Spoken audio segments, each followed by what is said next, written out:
Okay okay okay ಆದರೆ ನಿಮ್ಮ ಪಾದಯಾತ್ರೆ ಸಂದರ್ಭದಲ್ಲಿ ಇನ್ನೊಂದು ಬೆಳವಣಿಗೆ ನಡೀತಾ ಇದೆ.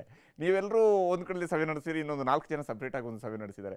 ಜಸ್ಟ್ ಒಂದು ಫೋಟೋವನ್ನು ನಿಮಗೆ ತೋರಿಸ್ತೀನಿ ನಾನು, ಅದರಲ್ಲಿ ಗೊತ್ತಾಗುತ್ತೆ 4 ಜನ ಕೂತ್ಕೊಂಡು ಒಂದು ಸಭೆಯನ್ನು ನಡೆಸಿದ್ದಾರೆ. ಪ್ರತ್ಯೇಕವಾದಂಥ ಪಾದಯಾತ್ರೆಯನ್ನು ಮಾಡ್ತೀವಿ ಅನ್ನೋಂಥ ಮಾತನ್ನು ಹೇಳ್ಕೊಂಡಿದ್ದಾರೆ ಆಲ್ರೆಡಿ. ಹೈಕಮಾಂಡ್ನ ಅನುಮತಿಯೊಂದಿಗೆ ನಾವು ಪ್ರತ್ಯೇಕ ಪಾದಯಾತ್ರೆ ಮಾಡ್ತೀವಿ ಅಂದ್ಕೊಂಡು. ಯಾವ ಕಾರಣಕ್ಕೆ ಜೊತೆಲಿ ನಡ್ಕೊಂಡು ಹೋಗೋದಕ್ಕೆ 4 ಜನ ಹೆಚ್ಚಾಗ್ತಾರ? ಇಲ್ಲ, ಈಗ ಹೈಕಮಾಂಡ್ ಕೊಟ್ಟರೆ ಅಂತ ಹೇಳಿದಾರಲ್ಲ, ಅಲ್ಲಿಗೆ ಮುಗೀತಲ್ಲ ಅದು. ಹೈಕಮಾಂಡ್ ಪ್ರಶ್ನೆನೇ ಬರೋದಲ್ಲ, ಇಲ್ಲಿ ಕೊಡೋ ಪ್ರಶ್ನೆನೇ ಬರಲ್ಲ. ಆದರೆ ಯಾಕೆ ನಿಮ್ಮ ಪಾದಯಾತ್ರೆ ತನ್ನ ಪಾವಿತ್ರ್ಯತೆಯನ್ನು ಕಳ್ಕೊಂಡಿದೆ? ನೇರ ಮಾತು, ಬಸನಗೌಡ ಪಾಟೀಲ್ ಯತ್ನಾಳ್ರ ಮಾತು ಇದು.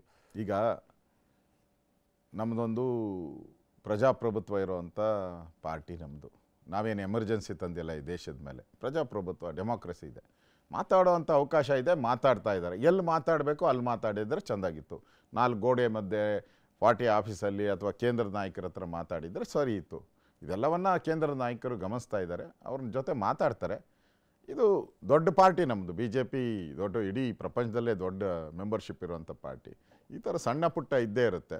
ಆದರೆ ನಾವು ಡಿಸೈಡ್ ಮಾಡಿದಿರಿ ಈ ಸರ್ಕಾರದ ವಿರುದ್ಧ ಪಾದಯಾತ್ರೆ ಮಾಡಬೇಕು ಅನ್ನೋದು ನನ್ನ ಪರ್ಸ್ನಲ್ ಅಭಿಪ್ರಾಯನೂ ಅದೇ ಇದೆ. ಪಾದಯಾತ್ರೆ ಮಾಡಬೇಕು ಅಂತ ಮಾಡಬೇಕು. ಯಾಕಂದರೆ ಅಧಿವೇಶನದಲ್ಲಿ, ಈ ಬಾರಿ ಅಧಿವೇಶನದಲ್ಲಿ ಕಾಂಗ್ರೆಸ್ಸನ್ನು ಒಂದು ಕಟ್ಟು ಹಾಕುವಂಥ ಪ್ರಯತ್ನವನ್ನು ನಾವು ಮಾಡಿ ಸಫಲ ಆಗಿದ್ದೀರಿ. ಇದನ್ನು ಜನಗಳ ಮುಂದೆ ನಮ್ಮ ದೃಷ್ಟಿ ಇರುವಂಥದ್ದು, ಇದನ್ನು ಜನಗಳ ಮುಂದೆ ಹೇಳಬೇಕು. ಜನ ಅಲ್ಟಿಮೇಟಾಗಿ ತೀರ್ಮಾನ ಮಾಡಬೇಕು. ಈ ಕಾಂಗ್ರೆಸ್ ಸರ್ಕಾರ 14 ತಿಂಗಳಲ್ಲೇ ಭ್ರಷ್ಟಾಚಾರದ ಕೂಪ ಆಗಿದೆ. ಜನ ಮಾತಾಡ್ತಾ ಇದ್ದಾರೆ. ಈಗ ನಾವು ಅದಕ್ಕೆ ದಾಖಲೆಗಳನ್ನು ಕೊಟ್ಟು ಈ ಸರ್ಕಾರ ಲೂಟಿ ಮಾಡಿದೆ, ಸಿದ್ದರಾಮಯ್ಯನವರು ಸ್ವಜನ ಪಕ್ಷಪಾತ ಮಾಡಿದ್ದಾರೆ, ಸಂವಿಧಾನದ ಪೀಠಲ್ಲಿ ರಕ್ಷಣೆ ಮಾಡುವಂಥವರು ಭಕ್ಷಕರಾಗಿದ್ದಾರೆ ಇವತ್ತು, ಅದನ್ನು ನಾವು ಜನಗಳಿಗೆ ತಿಳಿಸಬೇಕಾಗಿದೆ. ಅದಕ್ಕೋಸ್ಕರ ಈ ಹೋರಾಟವನ್ನು ಪ್ರಾರಂಭ. ಆದರೆ ಕುಮಾರಸ್ವಾಮಿ ಅವರು ಮಾತನಾಡ್ತಿದ್ದಾರೆ ಕೇವಲ ಈಗ ಅವರು ಒಪ್ಕೊಂಡಿದ್ದಾರೆ, ಅಫ್ಕೋರ್ಸ್ ಆಮೇಲೆ ಅವರು ಒಪ್ಕೊಂಡಿದ್ದಾರೆ. ಆದರೆ ಅದಕ್ಕಿಂತ ಮುಂಚಿತವಾಗಿ ಅವರು ಎತ್ತಿರುವಂಥ ಪ್ರಶ್ನೆ ಬಹಳ ಗಂಭೀರವಾಗಿತ್ತು. ಹೂಸ್ ದ್ಯಾಟ್ ಪ್ರೀತಮ್ ಗೌಡ ಅನ್ನುವಂಥ ಪ್ರಶ್ನೆನ ಅವರು ಕೇಳ್ತಾ ಇದ್ದಾರೆ.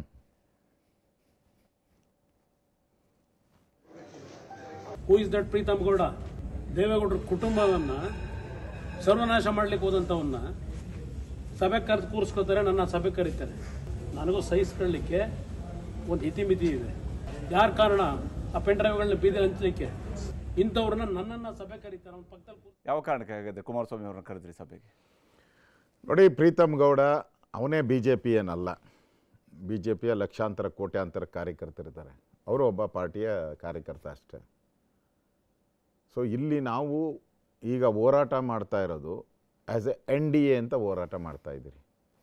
ಜನತಾದಳ, BJP ಸೇರಿ ಯಾರ್ದ ಅಲ್ಲ, ಎಲ್ಲ NDA ನೇತೃತ್ವದಲ್ಲಿ ಒಂದು ಹೋರಾಟ, ಅಂದರೆ ಸಾಮೂಹಿಕ ನೇತೃತ್ವದಲ್ಲಿ ಒಂದು ಹೋರಾಟ ಮಾಡ್ತಾಯಿದ್ದೀರಿ. ಆ ಪಾರ್ಟಿಯವರು, ನಮ್ಮ ಪಾರ್ಟಿಯವರು ಎಲ್ಲರೂ ಸಾಮೂಹಿಕ ನೇತೃತ್ವ ಹೋರಾಟ ಮಾಡ್ತಾಯಿದ್ದೀರಿ. ಇದರಲ್ಲಿ ಪ್ರೀತಮ್ ಗೌಡನ ಒಂದು ವಿಷಯನೂ ಕೂಡ ಕುಮಾರಸ್ವಾಮಿಯವರು ಪ್ರಸ್ತಾವ ಮಾಡಿದ್ದಾರೆ.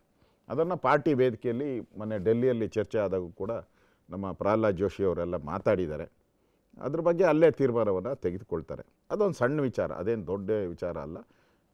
ನೆನ್ನೆ ಪ್ರೆಸ್ ಮೀಟಲ್ಲಿ ಹೇಳಬೇಕಾದ್ರೆ ಅದೇನು ದೊಡ್ಡ ವಿಚಾರ ಅಲ್ಲ, ಅದೊಂದು ಸಣ್ಣ ವಿಚಾರ ಅಷ್ಟೇ. ಎಲ್ಲವನ್ನು ನಾನು ಮಾತಾಡಿದ್ದೀನಿ ಅಂತ ಕುಮಾರಸ್ವಾಮಿಯವರು ಹೇಳಿದ್ದಾರೆ.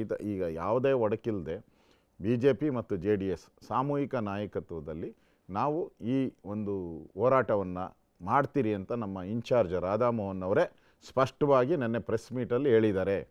ಪಾದಯಾತ್ರೆ ಮಾಡಿದಂತಹ ಸಿದ್ದರಾಮಯ್ಯನವರು ಕರ್ನಾಟಕದ ಮುಖ್ಯಮಂತ್ರಿ ಆದರು. ಅಶೋಕ್ ಅವರು ಅಲ್ಲ ನೋಡಿ, ಈಗ ಸಿದ್ದರಾಮಯ್ಯನವರು ಅಧಿಕಾರಕ್ಕೋಸ್ಕರ ಪಾದಯಾತ್ರೆ ಮಾಡಿದ್ರು ಬಳ್ಳಾರಿ. ಅವಾಗ ಬಳ್ಳಾರಿ ಅವತ್ತು ಹಗರಣದ ಬಹಳ ದೊಡ್ಡ ವೀರಾವೇಶ ನಡೆದಿತ್ತು ಸದನದ ಒಳಗೆ. ಸದನದ ನಂತರ ನೀವು ಪಾದಯಾತ್ರೆ ಮಾಡ್ತಾ ಇದ್ದೀರಿ. ಎರಡೂ ಆಲ್ಮೋಸ್ಟ್ ಅವತ್ತಿನಷ್ಟು ಹೋರಾಟ ಸದನದ ಒಳಗಡೆ ಜಗಳ ಆಗದೇ ಇದ್ದಿರ್ಬೋದು. ಅಹೋರಾತ್ರಿ ಧರಣಿ ಅಲ್ಲೂ ಆಗಿತ್ತು, ಇಲ್ಲೂ ಅಹೋರಾತ್ರಿ ಧರಣಿ ಆಗಿದೆ. ಅದೇ ರೀತಿಯ ಪಾದಯಾತ್ರೆಯ ಕಾರಣಗಳು ಏನಿರ್ಬೋದು? ನಿಮ್ದು ಕೂಡ ರಾಜಕೀಯ ಬಿಟ್ಟು ಬೇರೆ ಇರೋದಕ್ಕೆ ಸಾಧ್ಯ ಇಲ್ಲ. ಇಲ್ಲ, ಅವತ್ತು 6 ತಿಂಗಳ ಎಲೆಕ್ಷನ್ ಇತ್ತು. ಇಲ್ಲ 2010ರಲ್ಲಿ ಆಯ್ತು. 2010ರಲ್ಲಿ ಆಗಿದ್ದು.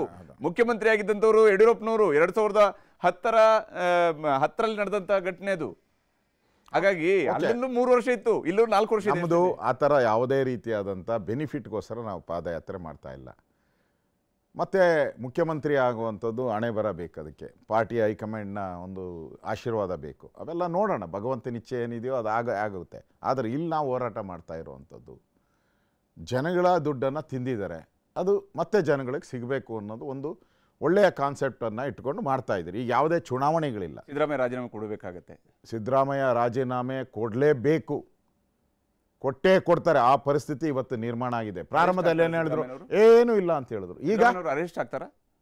ಅಲ್ಲ, ಈಗ ಕಾನೂನು ಚೌಕಟ್ಟಿಗೆ ಹೋದ್ರೆ ಏನಾಗುತ್ತೆ ಅಂತ ಯಾರು ಹೇಳೋಕ್ಕಾಗಲ್ಲ, ಆಗೂ ಬೇಕಾಗ್ತದೆ. ಈಗ ಯಡಿಯೂರಪ್ಪನವರ ಅರೆಸ್ಟ್ ಆಗ್ತಾರೆ ಅಂತ ಯಾರನ್ನು ತಿಳ್ಕೊಂಡಿದ್ರಾ? ಯಡಿಯೂರಪ್ಪನ ಅರೆಸ್ಟ್ ಮಾಡಿ ಜೈಲಿಗೆ ಹಾಕಿದ್ರು ಪ್ರೈವೇಟ್ ಕಂಪ್ಲೇಂಟ್ ಮೇಲೆ, ಸಣ್ಣ ಪ್ರೈವೇಟ್ ಕಂಪ್ಲೇಂಟ್ ಮೇಲೆ. ಹಂಗೆ ಇವಾಗ ಸಿದ್ದರಾಮಯ್ಯನವ್ರದ್ದು ಅದೇ ಸ್ಥಿತಿ ಮುಟ್ಬೋದು. ಓಕೆ ಅಶೋಕ್ ಅವರೇ, ಧನ್ಯವಾದ. ಇಷ್ಟೊತ್ತು ನಮ್ಮ ಜೊತೆಗೆ ಜಾಯ್ನ್ ಆಗಿ ತಮ್ಮ ಅಭಿಪ್ರಾಯಗಳನ್ನು ಶೇರ್ ಮಾಡ್ಕೊಳ್ಳೋದಕ್ಕಾಗಿ. ಪಾದಯಾತ್ರೆ ಕೂಡ ಹೊರಟಿದ್ದೀರಿ, ಗುಡ್ ಲಕ್. ಥ್ಯಾಂಕ್ ಯು, ಧನ್ಯವಾದ.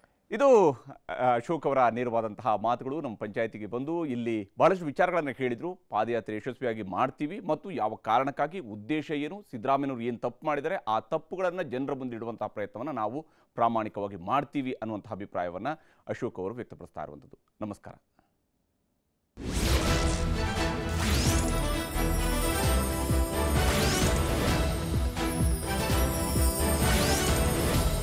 ಕನ್ನಡಿಗರ ನೆಚ್ಚಿನ ನ್ಯೂಸ್ 18 ಕನ್ನಡ ಈಗ ವಾಟ್ಸ್ಆಪ್ನಲ್ಲೂ ಲಭ್ಯ. ಕರ್ನಾಟಕ, ದೇಶ ವಿದೇಶಗಳ 360 ಡಿಗ್ರಿ ಸುದ್ದಿಯ ವಿವರಗಳನ್ನ ನಿಮ್ಮ ಕೈ ಬೆರಳುಗಳಲ್ಲೇ ಪಡಿಲಿಕ್ಕೆ ಈ QR ಕೋಡ್ ಅನ್ನ ಸ್ಕ್ಯಾನ್ ಮಾಡಿ, ನಮ್ಮ ಚಾನಲ್ ಫಾಲೋ ಮಾಡಿ, ನೋಟಿಫಿಕೇಶನ್ ಆನ್ ಮಾಡಿ.